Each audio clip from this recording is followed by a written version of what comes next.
मेरे प्यारे देशवासियों, नमस्कार। आप सब लॉकडाउन में इस मन की बात को सुन रहे हैं। इस मन की बात के लिए आने वाले सुझाव, फोन कॉल की संख्या सामान्य रूप से कई गुना ज्यादा है। कई सारे विषयों को अपने अंदर समेट आपकी यह मन की बातें मेरे तक पहुंची हैं। मैंने कोशिश की है कि इनको ज्यादा से सुन पाऊं।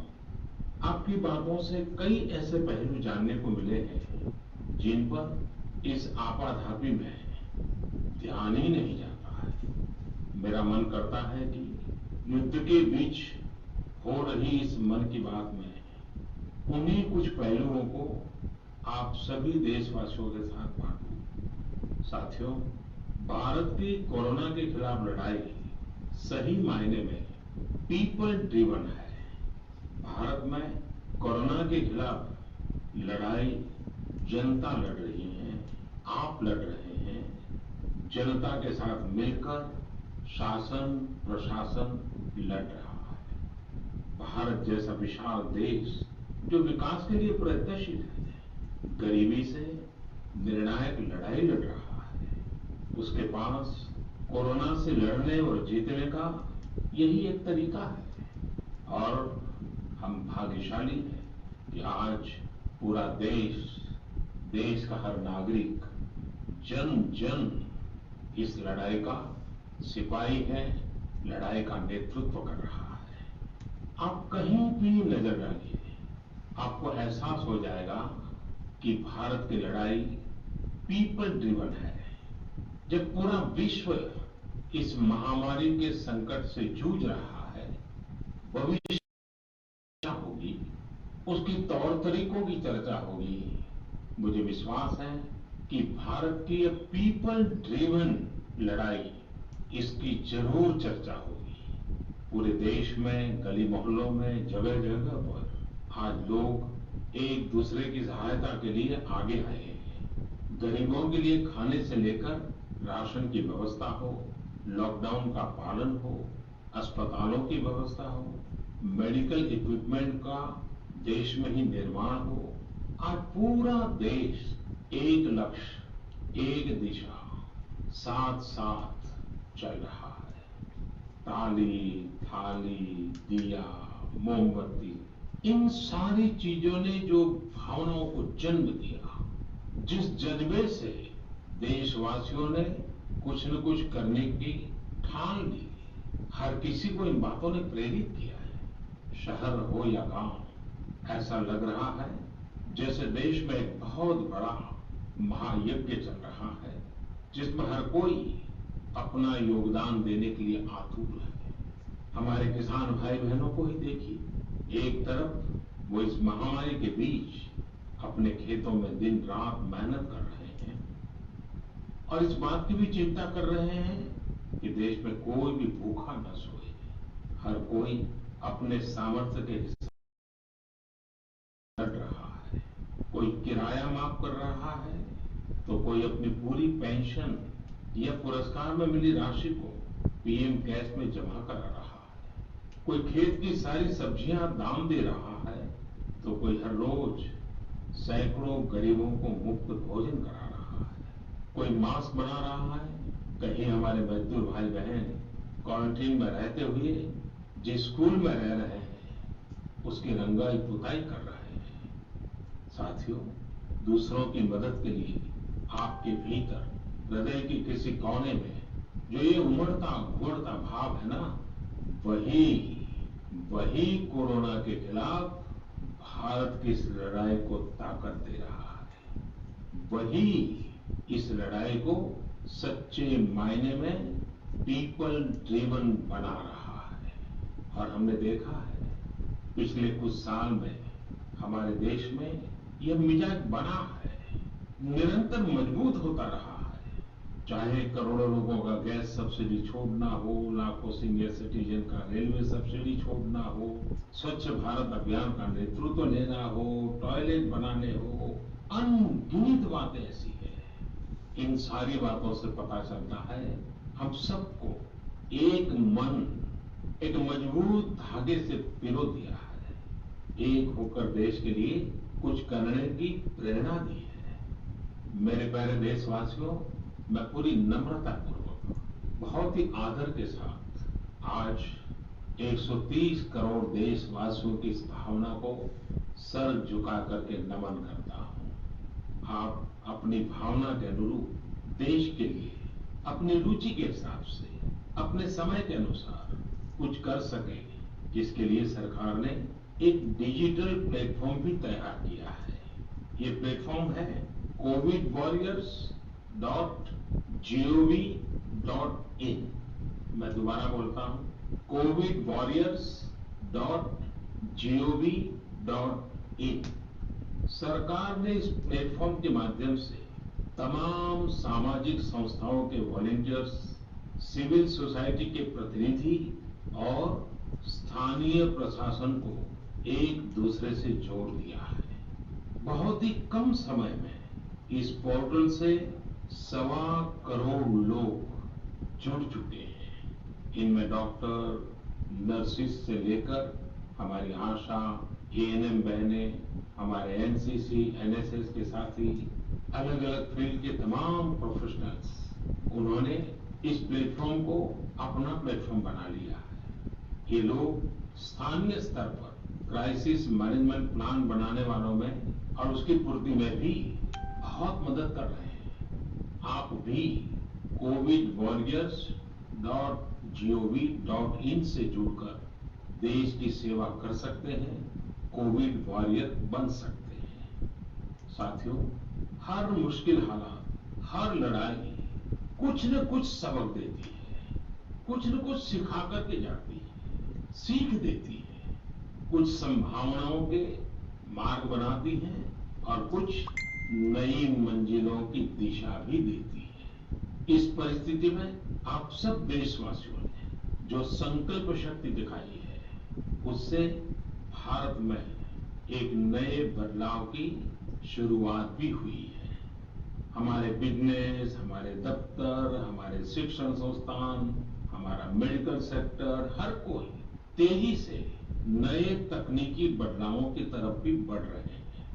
टेक्नोलॉजी के फ्रंट पर तो वाकई ऐसा लग रहा है कि देश का हर इनोवेटर नई परिस्थितियों के मुताबिक कुछ न कुछ नया निर्माण कर रहा है। साथियों, देश जब एक टीम बनकर के काम करता है, तब क्या कुछ होता है, ये हम अनुभव कर रहे हैं। आज केंद्र सरकार हो, राज्य सरकार हो, इनका हर एक विभाग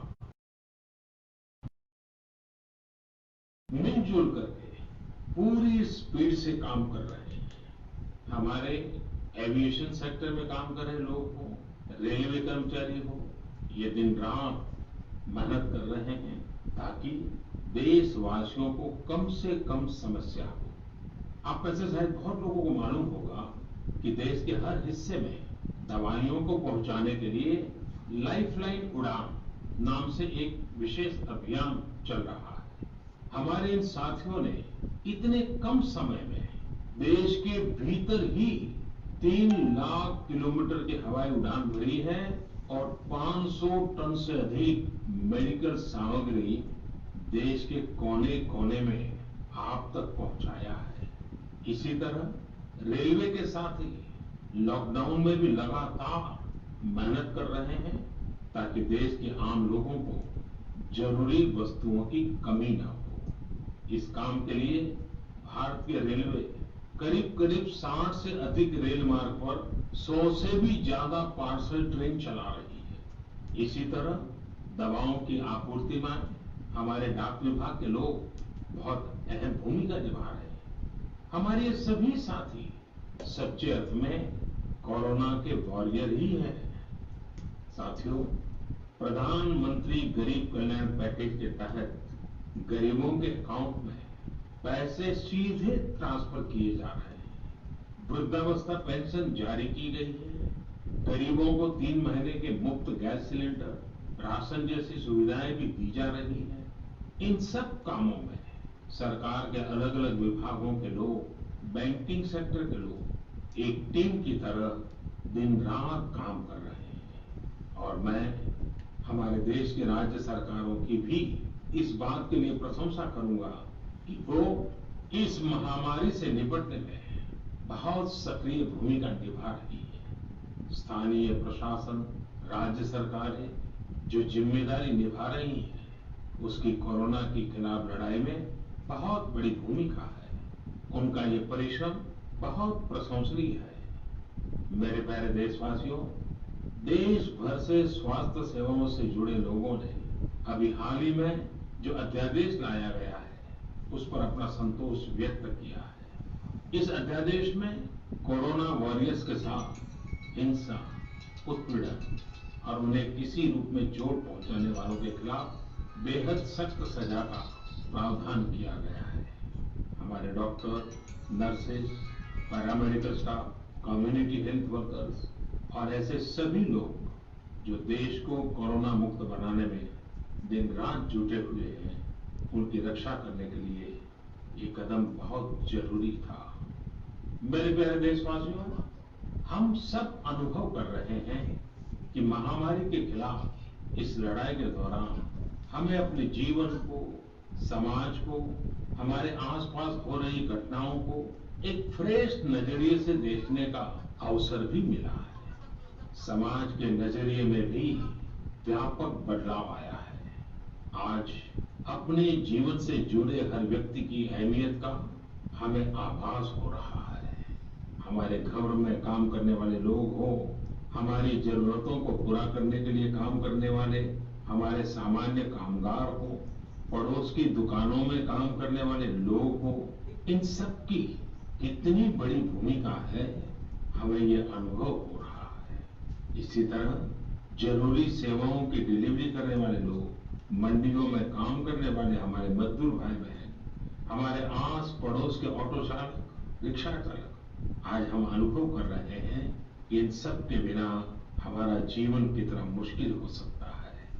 आजकल सोशल मीडिया में हम सब लोग लगातार देख रहे हैं कि लॉकडाउन के दौरान लोग अपने इन साथियों को न सिर्फ याद कर रहे हैं, उनकी जरूरतों का ध्यान रख रहे हैं, बल्कि बहुत सम्मान से लिख भी रहे हैं। आज देश के हर कोने से ऐसी तस्वीरें आ रही हैं कि लोग सफाई कर्मियों पर पुष्प वर्षा कर रहे हैं। पहले उनके काम को संभवतः आप भी कभी नोटिस नहीं करते थे। डॉक्टर हो, सफाई कर्मी हो, अन्य सेवा करने वाले लोग हो, इतना ही नहीं, हमारी पुलिस व्यवस्था को लेकर भी आम लोगों के सोच में काफी बदलाव हुआ है। पहले पुलिस के विषय में सोचते ही नकारात्मकता के सिवाय हमें कुछ नजर नहीं आता था। हमारे पुलिसकर्मी आज गरीबों, जरूरतमंदों को खाना पहुंचा रहे हैं, दवा पहुंचा रहे हैं।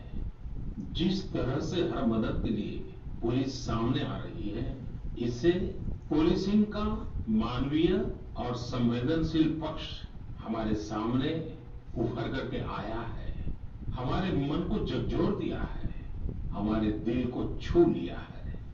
एक ऐसा अवसर है जिसमें आम लोग पुलिस से भावात्मक तरीके से जुड़ रहे हैं।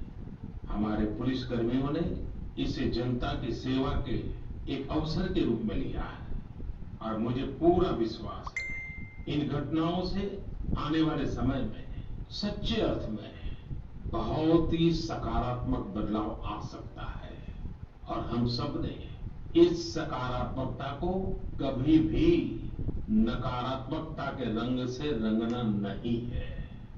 साथियों, हम अक्सर सुनते हैं प्रकृति, विकृति और संस्कृति।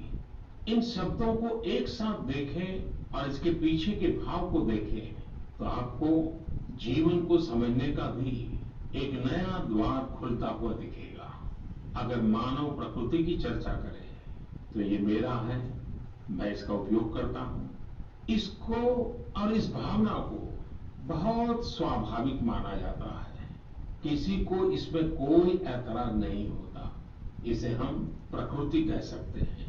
लेकिन जो मेरा नहीं है, जिस पर मेरा हक नहीं है, उसे मैं दूसरे से छीन लेता हूं। उसे छीनकर उपयोग में लाता हूं, तो हम इसे विकृति कह सकते हैं।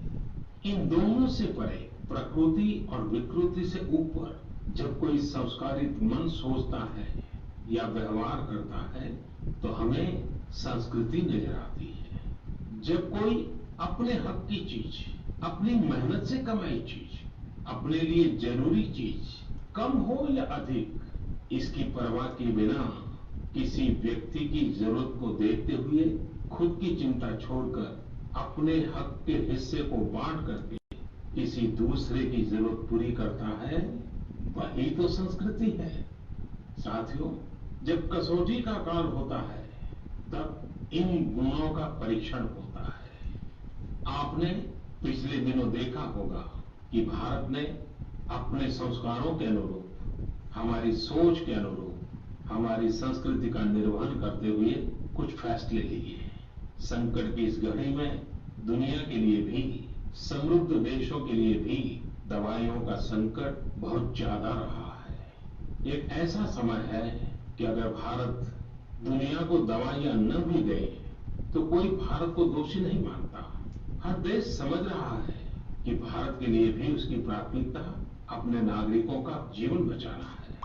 लेकिन साथियों, भारत ने प्रकृति विकृति की सोच से परे होकर फैसला लिया। भारत ने अपनी संस्कृति के अनुरूप फैसला लिया। हमने भारत की आवश्यकताओं के लिए जो करना था, उसका प्रयास तो बढ़ाया ही, लेकिन दुनिया भर से आ रही मानवता की रक्षा की पुकार पर भी पूरा ध्यान दिया। हमने विश्व के हर जरूरतमंद तक दवाइयों को पहुंचाने का बीड़ा उठाया और मानवता के इस काम को करके दिखाया। आज जब मेरी अनेक देशों के राष्ट्राध्यक्षों से फोन पर बात होती है, तो भारत की जनता का आभार जरूर व्यक्त करते हैं। जब वो लोग कहते हैं thank you India, people of India, तो देश के लिए गर्व और बढ़ जाता है।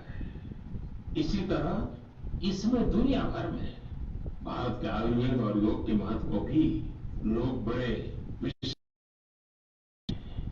सोशल मीडिया पर देखिए, हर तरफ इम्यूनिटी बढ़ाने के लिए किस तरह से भारत के आयुर्वेद और योग की चर्चा हो रही है। कोरोना की दृष्टि से आयुष मंत्रालय ने इम्यूनिटी बढ़ाने के लिए जो प्रोटोकॉल दिया था, मुझे विश्वास है कि आप लोग इसका प्रयोग जरूर कर रहे होंगे। गर्म पानी, काढ़ा और जो अन्य दिशा निर्देश आयुष मंत्रालय ने जारी किए हैं, वो आप अपनी दिनचर्या में शामिल करेंगे तो आपको बहुत लाभ होगा। साथियों, वैसे ये दुर्भाग्य रहा है कि कई बार हम अपनी ही शक्तियां और समृद्ध परंपराओं को पहचानने से इनकार कर देते हैं। लेकिन जब विश्व का कोई दूसरा देश एविडेंस बेस्ड रिसर्च के आधार पर वही बात करता है, हमारी फॉर्मूला हमें सिखाता है, हम उसे हाथों हाथ ले लेते हैं। संभवतः इसके पीछे एक बहुत बड़ा कारण सैकड़ों वर्षों की हमारी गुलामी का कालखंड रहा है। इस वजह से कभी कभी हमें विश्वास नहीं होता है, हमारा आत्मविश्वास कम नजर आता है। इसलिए हम अपने देश की अच्छी बातों को, हमारे पारंपरिक सिद्धांतों को एविडेंस बेस्ड रिसर्च के आधार पर आगे बढ़ाने के बजाय उसे छोड़ देते हैं, उसे हीन समझने लगते हैं।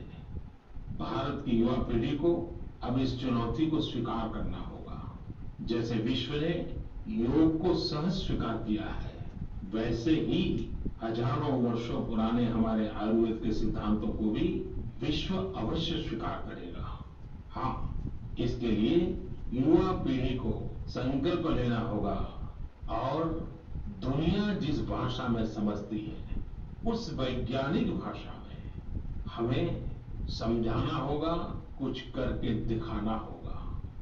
साथियों, वैसे कोविड-19 के कारण कई सकारात्मक बदलाव हमारे काम करने के तरीके, हमारी जीवन शैली और हमारी आदतों में भी स्वाभाविक रूप से अपनी जगह बना रहे हैं। आपने सबने भी महसूस किया होगा इस संकट ने कैसे अलग अलग विषयों पर हमारी समझ और हमारी चेतना को जागरूक किया है। जो असर हमें अपने आसपास देखने को मिल रहे हैं, इनमें सबसे पहला है मास्क पहनना और अपने चेहरे को ढक कर रखना कोरोना की वजह से बदलते हुए हालात में जीवन का है। वैसे हमें इसकी भी आदत कभी नहीं रही कि हमारे आसपास के बहुत सारे लोग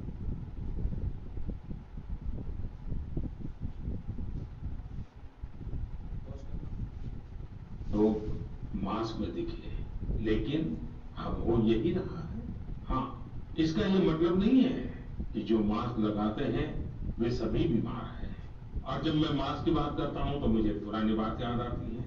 आप सबको भी याद होगा, एक जमाना था कि हमारे देश के कई ऐसे इलाके ऐसे होते थे कि वहां अगर कोई नागरिक फल खरीदता हुआ दिखता था तो आस पड़ोस के लोग उसको जरूर पूछते थे, क्या घर में कोई बीमार है?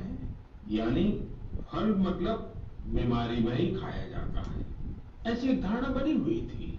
हालांकि समय बदला और ये धारणा भी बदली। वैसे ही मास्क को लेकर भी धारणा अब बदलने वाली ही है। आप देखिएगा, मास्क अब सभ्य समाज का प्रतीक बन जाएगा। अगर बीमारी से खुद को बचना है और दूसरों को भी बचाना है तो आपको मास्क लगाना पड़ेगा। और मेरा तो सिंपल सुझाव रहता है, गमछा मुंह ढकना है। साथियों, हमारे समाज में एक जागरूकता ये आई है कि अब सभी लोग ये समझ रहे हैं कि सार्वजनिक स्थानों पर थूकने के क्या नुकसान हो सकते हैं। यहां वहां कहीं पर भी थूक देना गलत आदतों का हिस्सा बना हुआ था। ये स्वच्छता और स्वास्थ्य को गंभीर चुनौती भी देता था। वैसे एक तरह से देखें तो हम हमेशा से ही इस समस्या को जानते रहे, लेकिन ये समस्या समाज से समाप्त होने का नाम ही नहीं ले रही थी। अब वो समय आ गया है कि इस बुरी आदत को हमेशा हमेशा के लिए खत्म कर दिया जाए। कहते भी हैं कि बेटर लेट देन नेवर। तो देर भले हो गई हो, लेकिन अब ये थूकने की आदत छोड़ देनी चाहिए। ये बातें जहां बेसिक हाइजीन का स्तर बढ़ाएंगी, वहीं कोरोना संक्रमण को फैलने से रोकने में भी मदद करेगी। मेरे प्यारे देशवासियों, ये सुखद संयोग ही है कि आज जब आपसे मैं मन की बात कर रहा हूं तो अक्षय तृतीया का पवित्र पर्व भी है। साथियों, क्षय का अर्थ होता है विनाश, लेकिन जो कभी नष्ट नहीं हो, जो कभी समाप्त नहीं हो, वो अक्षय है। अपने घरों में हम सब इस पर्व को हर साल मनाते हैं, लेकिन इस साल हमारे लिए इसका विशेष महत्व है। आज के कठिन यह ऐसा दिन है जो हमें याद दिलाता है कि हमारी आत्मा, हमारी भावना अक्षय है।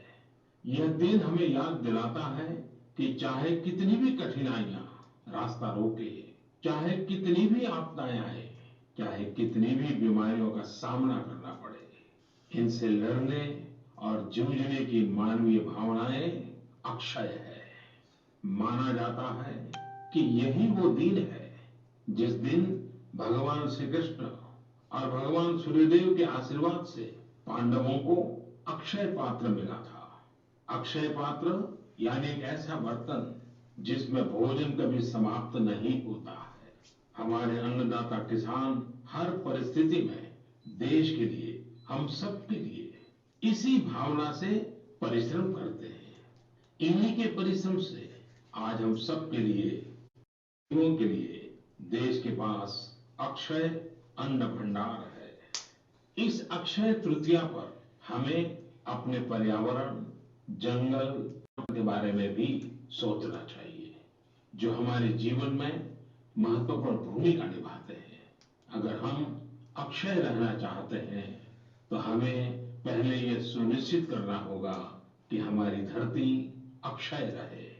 क्या आप जानते हैं कि अक्षय तृतीया का यह पर्व दान की शक्ति यानी पावर ऑफ गिविंग का भी एक अवसर होता है।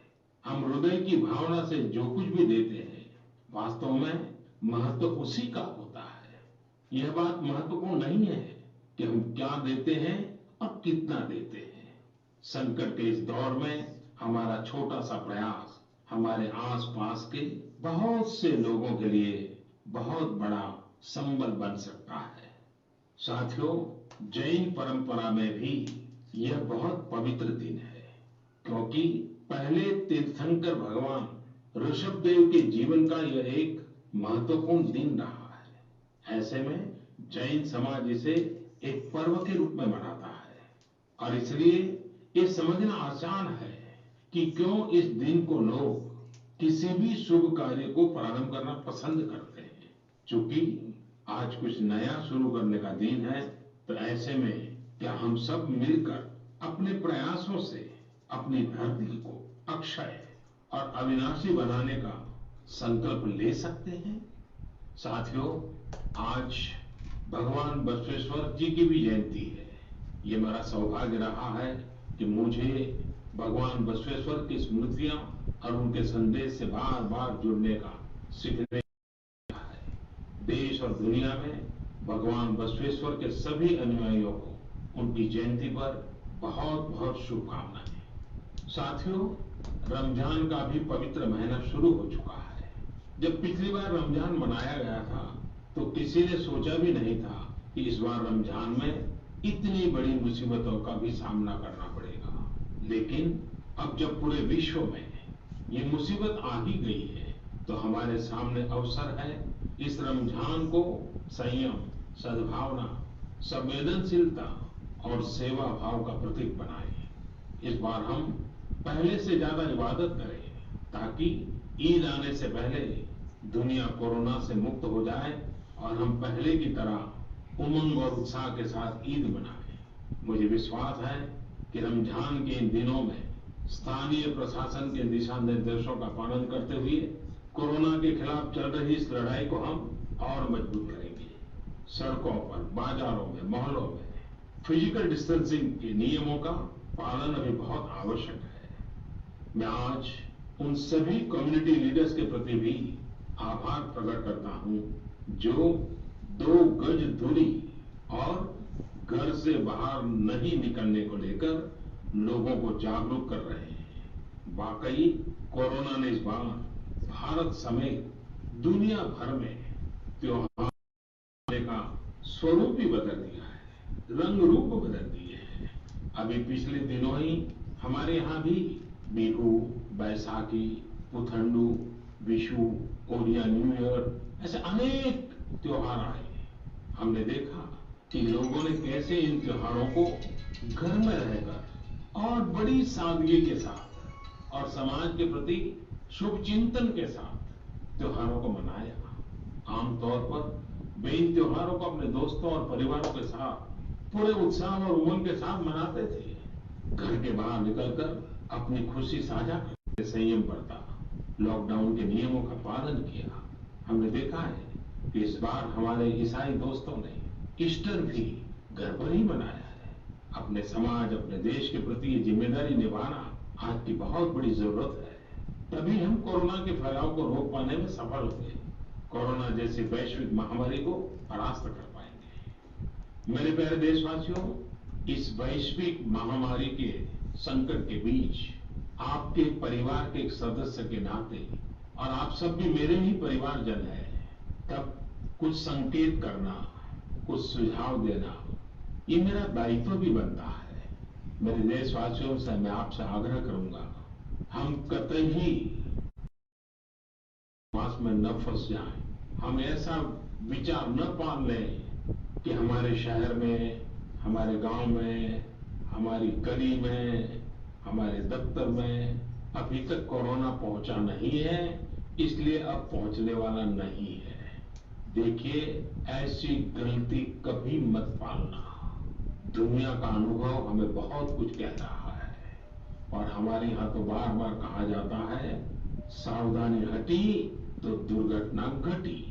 याद रखिए, हमारे पूर्वजों ने हमें इन सारे विषयों में बहुत अच्छा मार्गदर्शन किया है। हमारे पूर्वजों ने कहा है, अग्नि ही शेषम ऋण शेषम व्याधि शेषम तथैव च पुनः पुनः प्रवर्धेत तस्मात् शेषम न कारयेत। अर्थात हल्के में लेकर छोड़ दी गई आग, कर्ज, और बीमारी मौका पाते ही दोबारा बढ़कर खतरनाक हो जाती है। इसलिए इनका पूरी तरह उपचार बहुत आवश्यक होता है। इसलिए अति उत्साह में स्थानीय स्तर पर कहीं पर भी कोई लापरवाही नहीं होनी चाहिए। इसका हमेशा हमेशा हमने ध्यान रखना ही होगा। और मैं फिर एक बार कहूंगा, 2 गज दूरी बनाए रखिए, खुद को स्वस्थ रखिए। 2 गज दूरी बहुत है जरूरी। आप सबके उत्तम स्वास्थ्य की कामना करते हुए मैं मेरी बात को समाप्त करता हूं। अगली मन की बात के समय जब मिले तब इस वैश्विक महामारी से कुछ मुक्ति की खबरें दुनिया भर से आए, मानवजात इन मुसीबतों से बाहर आए, इसी प्रार्थना के साथ आप सबका बहुत बहुत धन्यवाद।